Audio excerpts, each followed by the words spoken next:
Mais uma vez, boa tarde a todos. Hoje, trazendo mais uma vez um tema bíblico.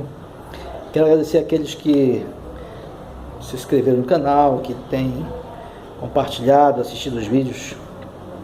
Eu vou falar de um assunto que sempre trouxe polêmica em todos os ramos das igrejas cristãs, que é a questão do dízimo. É um assunto complicado e que demanda tempo, mas vou procurar ser o mais sucinto possível dentro desse assunto, abordando a lógica por trás da questão do dízimo, a sua lógica ao longo da história da igreja. Então, acompanhe o raciocínio. Eu vou fazer um vídeo que vai facilitar mais para aquelas pessoas que já têm intimidade com a palavra, já conhecem os versos, para nos poupar tempo, né? Aí, se você que não tem intimidade, gostou do assunto, né, quer se aprofundar, peça nos comentários aí mais informações, que eu poderia estar passando isso mais completamente dentro do estudo digital, para que você possa acompanhar bem o assunto na íntegra. Então, eu quero primeiro fazer uma linha histórica do dízimo. Deus criou o homem, e alguns dizem que foi estabelecido o dízimo ali para Adão, quando foi determinado um tempo para ele descansar, né? Era o sábado, mas são especulações. Eu tenho que afirmar aquilo que está escrito e determinado dentro do assunto que está sendo tratado. Então, em nenhum momento com Adão existe algo claro que diga que desde ali começou a questão do dízimo. E eu não posso pegar a lógica do sábado e aplicar ao assunto do dízimo para justificar o dízimo. Eu não posso fazer dessa forma, porque você vai ver que ao longo da história o dízimo ele veio específico para uma situação que envolvia pessoas necessitadas, trabalho e tudo mais. O primeiro relato que a gente vai ter do dízimo na Bíblia vai ser com Abraão, quando ele vai para a guerra contra aqueles reis, e ele vence a guerra e ganha muito despojo em cima dessa vitória, e desse despojo ele dedica uma parte, a 10ª parte, ao rei Melquisedeque. Primeira coisa, não há relato. Abraão tinha bens, sempre estava se multiplicando bens. Eu nunca posso especular e não posso afirmar algo que não está escrito. Eu não posso afirmar que Abraão ele dava todo o mês aquele dízimo para Melquisedeque.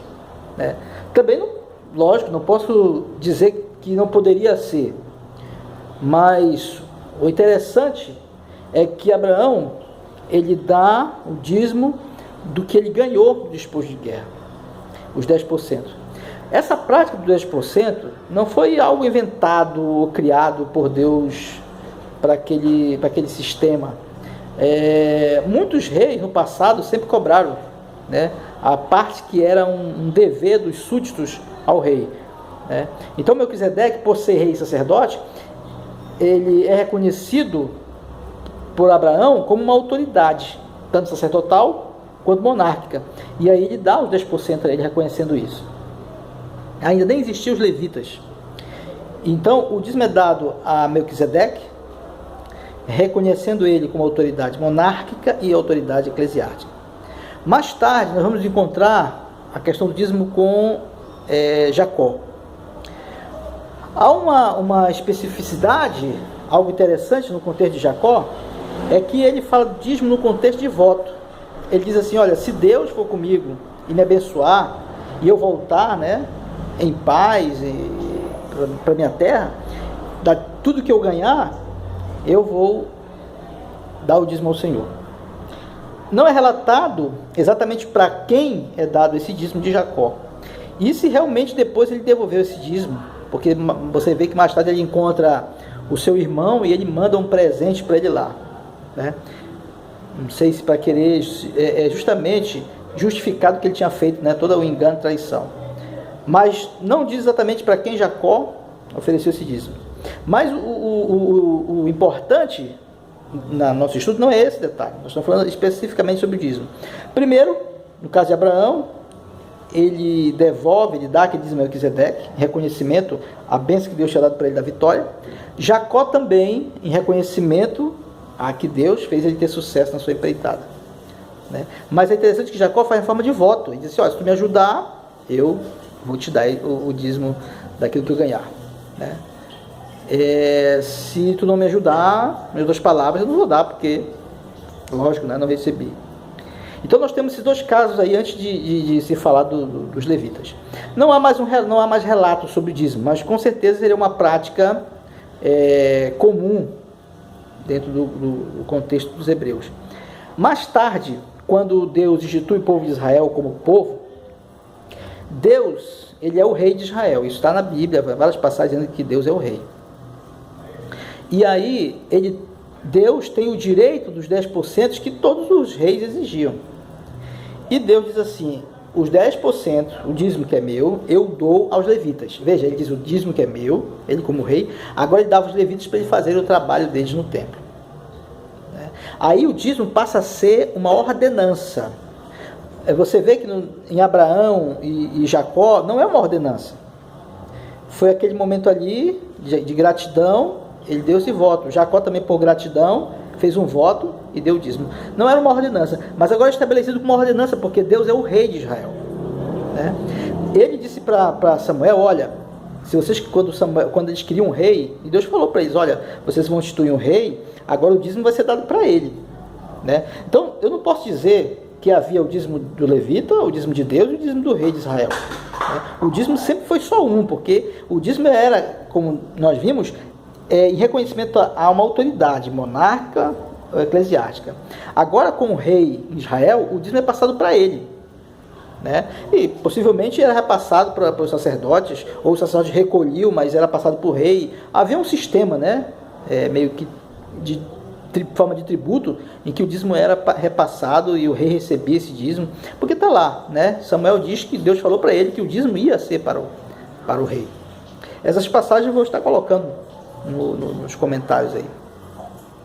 Então, nós vemos agora que existe um povo, é estabelecido um culto levítico, um culto para Deus, existe um templo, um tabernáculo, há um sistema religioso, e Deus estabelece a essas pessoas que trabalham no sistema religioso uma cota que era seu, ele passa para essas pessoas, né? Além do dízimo, eles tinham outros benefícios, né? Os levitas. Há um sistema levítico que envolvia sacrifícios de animais, o cuidado do templo, as ofertas, tudo isso. E isso se estende, vai até a época de Jesus. Quando Jesus vem, esse sistema ainda existindo, ainda se matando cordeirinho, tanto é que Jesus, quando cura um homem de lepra, ele diz assim: olha, vai lá e faz a tua oferta, né? Faz tua oferta a Moisés, conforme a lei de Moisés, né? A oferta de matar o cordeirinho lá, pela cura que ele tinha recebido. Então, enquanto Jesus estava vivendo, o sistema levítico estava em validade. Tanto é que, por isso que Jesus fala para os fariseus: vocês tiram o dízimo do coentro, né, do cominho. Jesus fala sobre o dízimo, por quê? Porque esse sistema ainda estava ali, né, em validade. Quando Jesus morre, todo esse sistema levítico, ele acaba. Mesmo sobre o templo, Jesus falou assim sobre o templo: olha, isso aí não vai ficar pedra sobre pedra que não seja derribada. Todo aquele sistema levítico, ele acaba na morte de Jesus. Não havia mais necessidade de se mandar dízimo para levita, porque não existia mais templo, não existia mais sacrifício de cordeirinho. Então, não havia mais a necessidade disso. O sistema levítico acaba na morte de Jesus. Quando Jesus morre, tudo que estava ligado ao sistema levítico, ele caducou, né? É interessante quando nós encontramos em Hebreus, falando sobre essa mudança, ele vai relatar o seguinte, está lá em Hebreus 9,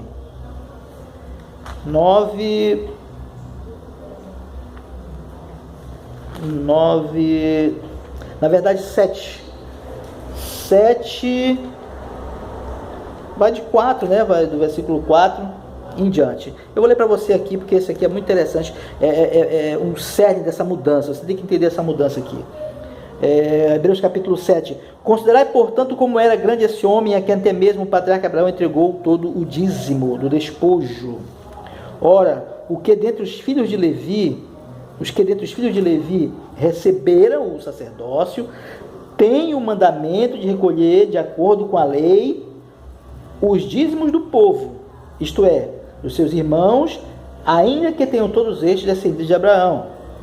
Contudo, este homem que não pertencia à genealogia de Levi, falando de Melquisedeque, recebeu o dízimo de Abraão e o abençoou, aquele que tinha as promessas. Evidentemente, não pode haver qualquer dúvida de que o inferior é abençoado pelo superior. No primeiro caso, são os homens mortais que recebem o dízimo. Olhe bem, no primeiro caso, são os homens mortais que recebem o dízimo. No outro caso, entretanto, é aquele de quem se testifica que vive. Veja, ele fala, no primeiro caso são os homens mortais, no segundo é a respeito daquele que vive. E por assim dizer, pode-se entender que Levi, que recebe os dízimos, entregou por meio de Abraão. Ou seja, os levitas entregam esse dízimo agora a Melquisedeque. É isso que ele está dizendo aqui no verso 9. Ó. E por assim dizer, pode-se entender, Paulo fala, que Levi, que recebe os dízimos, como ele estava dizendo, né, os levitas recebem, entregou-os, né, a Melquisedeque por meio de Abraão. Pois quando Melquisedeque se encontrou com Abraão, Levi ainda não havia sido gerado por seu pai. Então, como Levi não tinha sido gerado, mas ia ser gerado de Abraão, né? Então, Abraão, ao entregar o dízimo para Melquisedeque, significava que aquele sistema levítico ia passar para outra ordem, que era a ordem de Melquisedeque. Sendo assim, versículo 11, se houvesse uma maneira de alcançar a perfeição por intermédio do sacerdócio levítico, considerando que durante sua vigência, olha bem, olha o que está falando aqui, que eu falei para você, que acabou. E ele vem falando do assunto do dízimo. Ele vai dizer assim, ó, considerando que durante a sua vigência a lei foi entregue ao povo, por qual razão haveria ainda necessidade de se levantar outro sacerdote, conforme a ordem de Melquisedeque e não de Arão, né? Então ele coloca que, né, se houvesse outra maneira de alcançar a perfeição naquele tipo de sistema levítico, se houvesse, não tinha necessidade de uma nova ordem, né? Aí ele vai no 18 aqui, ó, pois mudou o sacerdócio, olha bem, aquele sistema levítico, mudou o sacerdócio, obrigatoriamente ocorre também mudança de lei. Então aquela ordenança, todo aquele sistema levítico, ele tem fim em Jesus. E agora os dízimos, a oferta dizimal, ela não é mais entregue ao sistema levítico, mas essa nova ordem de Melquisedeque. Quando se fala de dízimo, nós encontramos duas situações. O dízimo no Velho Testamento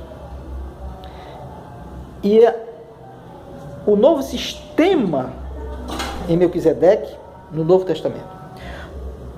Muitas igrejas evangélicas, elas usam o Velho Testamento para justificar o uso do dízimo, dizendo que a igreja é o templo, os levitas são os pastores. É interessante que muitas dessas igrejas falam que o Velho Testamento foi abolido. E nós acabamos de ler em Hebreus que todo esse sistema acabou. Mas é interessante que elas querem receber ainda os dízimos, que era uma ordenança do Velho Testamento, acabando juntamente com todo o Velho Testamento, com a matança de cordeiro e tudo. Então, o dízimo acaba. Entrar em detalhe, se formos falar do dízimo no Velho Testamento, quando ele existia, você vê que as igrejas, embora queiram usar o Velho Testamento para justificar o uso do dízimo, elas não fazem o uso do dízimo conforme se fazia no Velho Testamento. Porque o dízimo, ele não era só dado exclusivamente aos levitas, né? E não era dado para a obra dos levitas, e uma outra oferta era para a construção ou cuidar do templo. Como muitas igrejas fazem o seguinte: o dízimo é só para os pastores, que eles chamam de pregação do evangelho, né? É só para os pastores, mas não pode nada do dízimo para ajeitar a igreja, comprar uma lâmpada, não pode. Ou seja, eles não seguem o sistema, já que eles querem seguir um sistema que caducou, que é do Velho Testamento, deveriam seguir o sistema do Velho Testamento como ele era, completo, em que o dízimo era usado para o sustento dos levitas, do estrangeiro, do órfão, da viúva, dos necessitados e também na manutenção do templo. Mas não é o que acontece hoje.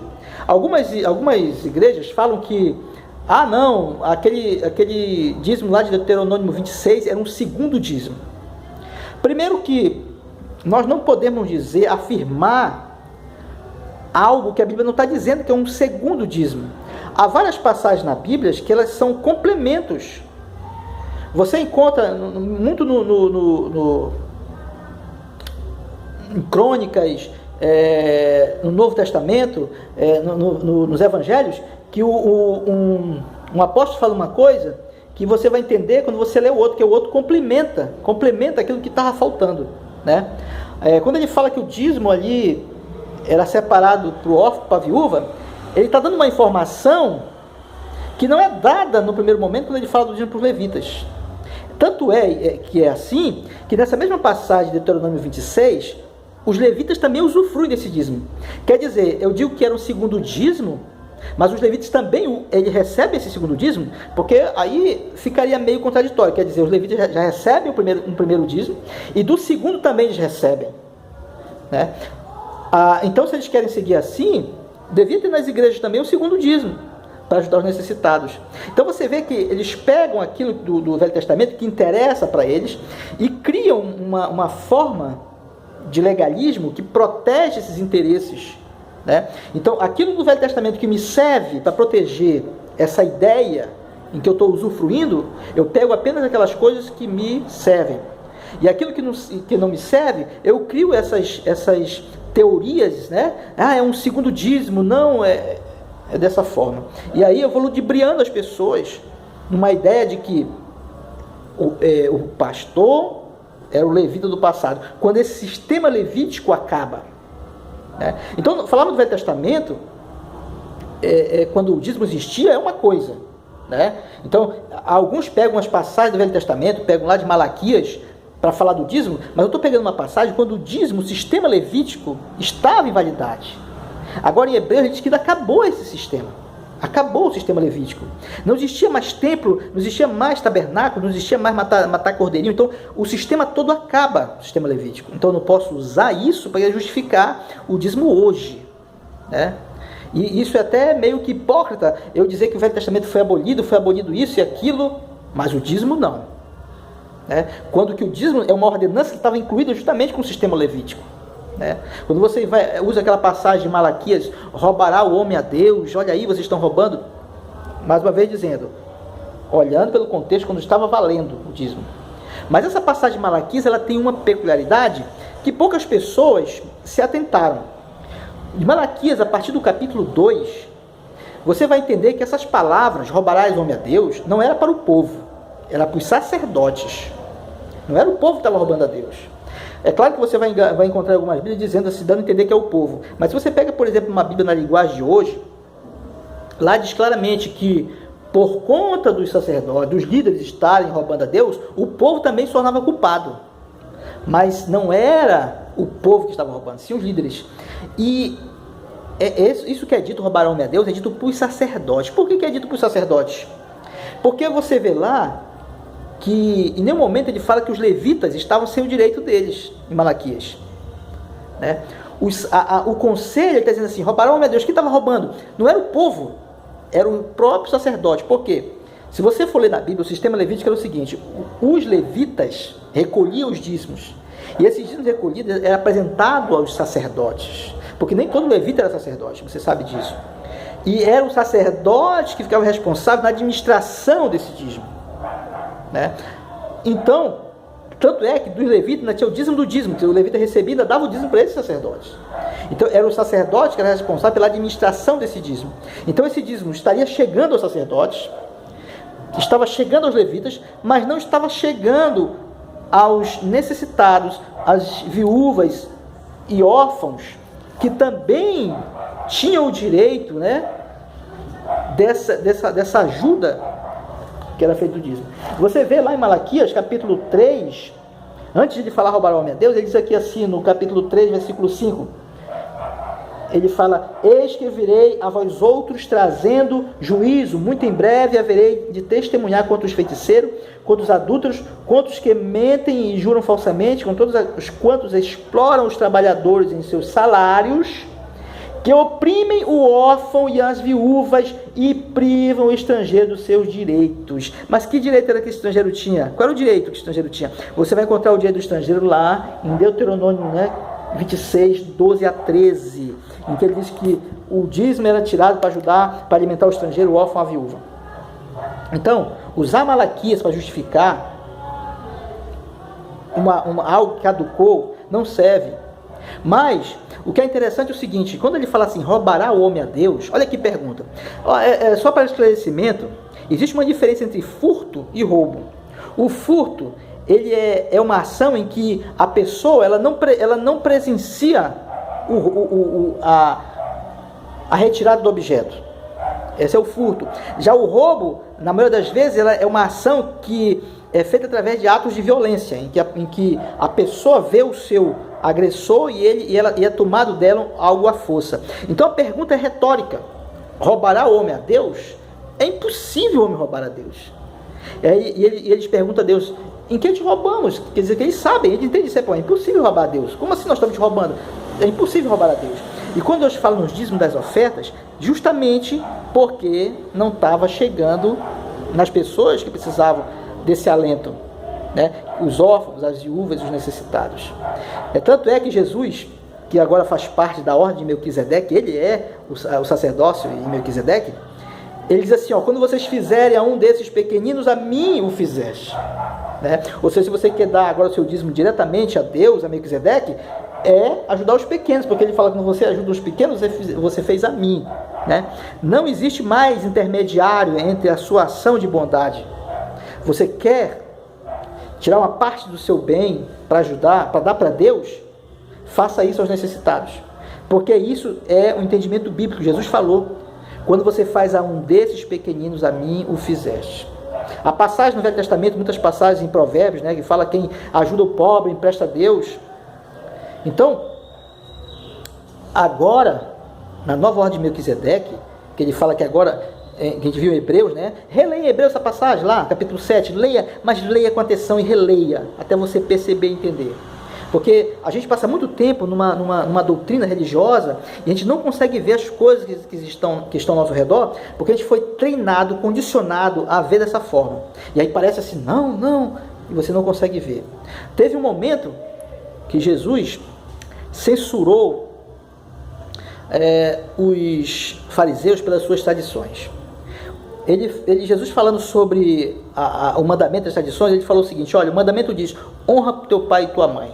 Mas vocês, com as tradições de vocês quebram os mandamentos quando um jovem diz a seu pai: olha, a oferta que eu ia dar para vocês é corbã, eu vou entregar para a igreja, vou entregar lá para o sacerdote, e deixa o pai desamparado e a mãe desamparada. E aí Jesus falou assim: olha, vocês quebram os mandamentos com as tradições. O que é interessante é que muitas religiões, é claro, aquelas pessoas que têm interesse nisso, falar que o dízimo é sagrado, irmão, não pode mexer. Já vi pastores dizendo assim: olha, o dízimo é sagrado, você não pode tocar, o dízimo é sagrado, é de Deus. E Jesus, quando ele fala daquela oferta, você parou para pensar que oferta era essa que esse jovem ia dar? E Jesus falou assim, que ele quebrava o mandamento por causa da tradição. Ou seja, ao fazer isso, ao pegar aquele dinheiro, em vez de ajudar os pais, ajudava a igreja, ele estava quebrando o mandamento, que é o amor ao próximo e honrar pai e mãe. É interessante que o dízimo, que era uma ordenança, veja bem, era uma ordenança, ele não se encontra no decálogo, nos 10 mandamentos. E Jesus colocou: olha, honrar pai e mãe tem mais valor do que as ofertas. Ou seja, o dízimo, ele não é mais sagrado do que o homem. Nem o sábado. Jesus falou o seguinte: olha, o sábado foi feito por causa do homem, não o homem por causa do sábado. O sábado, um dos mandamentos considerados mais sagrados pelos judeus, nem o sábado Jesus falou que era mais importante do que o homem. E o sábado está nos 10 mandamentos. E as igrejas colocam não, que o dízimo é mais sagrado do que o próprio mandamento. Nós temos nos mandamentos um lado das suas tábuas só de amor ao próximo. E você não encontra um mandamento dizendo para devolver dízimo, para dar dízimo. O dízimo, o fundamento dele, a essência dele é o amor ao próximo. Ele foi criado nessa essência de amor ao próximo. O levita que fazia o trabalho, o órfão que não tinha quem socorresse, a viúva e o estrangeiro. Então, o dízimo foi criado para essa essência. Quando você vai para a igreja primitiva, no Novo Testamento, você não encontra mais. Você pode ler o livro de Atos na igreja primitiva, você não encontra mais a questão do dízimo. Porque é algo que caduca. Você vê falando de ofertas, e alguém pode falar assim, eu já ouvi alguém dizer assim, mas também a gente não encontra mais mandando guardar isso, guardar aquilo, né? Aí só porque eu não encontro escrito para dar o dízimo, quer dizer que não seja para dar o dízimo. Meu amigo, acabamos de ler em Hebreus que isso acabou. Estamos na ordem de Melquisedeque. Acabamos de entender que o sistema levítico acaba. Jesus falou que aquele templo não ia ficar pedra sobre pedra. Como é que eu quero sustentar a ideia de um dízimo levítico quando o sistema acabou? E aí algumas pessoas pegam passagem, mas tem aquela passagem que diz quem prega o evangelho que viva do evangelho. Isso aí é para pagar os pastores. Em primeiro lugar, irmão, a passagem não está dizendo que é dízimo. Eram as ofertas que as pessoas davam. E você encontra em Coríntios 8, 1 Coríntios capítulo 8, cada um dê conforme propôs no seu coração. Não tem lá porcentagem, não está falando 10%. Paulo, eu vou colocar nos comentários várias passagens de Paulo, cada um dê conforme propôs no coração, e outras passagens falando das ofertas. Não tem mais sistema de porcentagem. Cada um dá conforme propôs no seu coração. A igreja primitiva, muitos vendiam suas terras e traziam o dinheiro. E era dividida entre todos. Todos recebiam. Não existia uma exclusividade, não. É para pegar o dinheiro, aí vai para os apóstolos, né? E as ofertas não para os irmãos se alimentarem. Não existia. Na igreja primitiva não há mais o sistema de dízimo. Não há mais esse sistema. Então não posso querer sustentar algo baseado no Velho Testamento de algo que já caducou. E na igreja primitiva você encontra agora outro sistema. Então quando ele diz quem prega o evangelho, que viva do evangelho, não é exclusivamente você ser pastor. Qualquer pessoa que quiser e estiver numa comunidade cristã e falar assim, olha, se vocês me pagarem aqui, me ajudarem, me dão um salário aí, eu vou deixar de trabalhar e vou sair para pregar o evangelho. Não precisa ser pastor, não há isso. As organizações criaram essa ideia para que as pessoas tenham aquele temor. Colocar o dízimo é sagrado, não pode tocar. Jesus falando sobre os pães que Davi comeu, ele falou assim, os pães eram sagrados também. E não podia se comer aquele pão do seu sacerdote. E ele falou, misericórdia quero e não sofrimento, não sacrifício. E muitos falam, o dízimo é muito sagrado. E colocam o dízimo mais sagrado que os próprios mandamentos de Deus. Ou seja, seu pai está doente, seu pai não tem um remédio, e você tem um dízimo, não posso usar o dízimo é sagrado. Deixa meu pai lá passar fome ou necessidade, deixa meu irmão passar fome, deixa meu vizinho passar fome. Agora o dízimo é para dar para Jesus. E ele fala, quando você deu a esses pequeninos, a um copo de água, quando você me viu nu e me desse de vestir, agora o dízimo é diretamente para Jesus, sem intermediário. Não precisa de pastor para levar o dízimo até Deus. E a pregação do evangelho, ela foi determinada a todo discípulo, né? Nas igrejas quem mais prega o evangelho são justamente os irmãos que não recebem nada por isso. Então, irmãos, a Bíblia diz uma coisa, as tradições dos homens dizem outra. Fique com a Bíblia, tenha coragem de admitir a verdade da Bíblia na sua vida. Eu vou colocar o estudo aí nos comentários, acompanhe e leia. E Deus abençoe, Deus joinha. Como eu falei, é um assunto comprido. Há muitos detalhes que amarram mais o que nós estamos falando aqui, mas não temos muito tempo, né, para o vídeo não ficar alongado. Mas quem tiver dúvida, quiser mais coisas, entre em contato aí nos comentários que você vai receber mais informações. Que Deus abençoe, Deus joinha, compartilhe com aquela pessoa que às vezes tem dúvida, que tem sofrido. Tem muitas pessoas às vezes nas igrejas que são dizimistas, ofertantes, pactuantes, estão passando necessidade. E aí pergunta, cadê a bênção, né, de Deus? Porque você não está entregando para Deus. No dia que você começar a entregar para Deus, que é através dos pequeninos, necessitados, aí você vai ver a bênção na sua vida. Que Deus lhe abençoe, até o próximo encontro, se Deus quiser.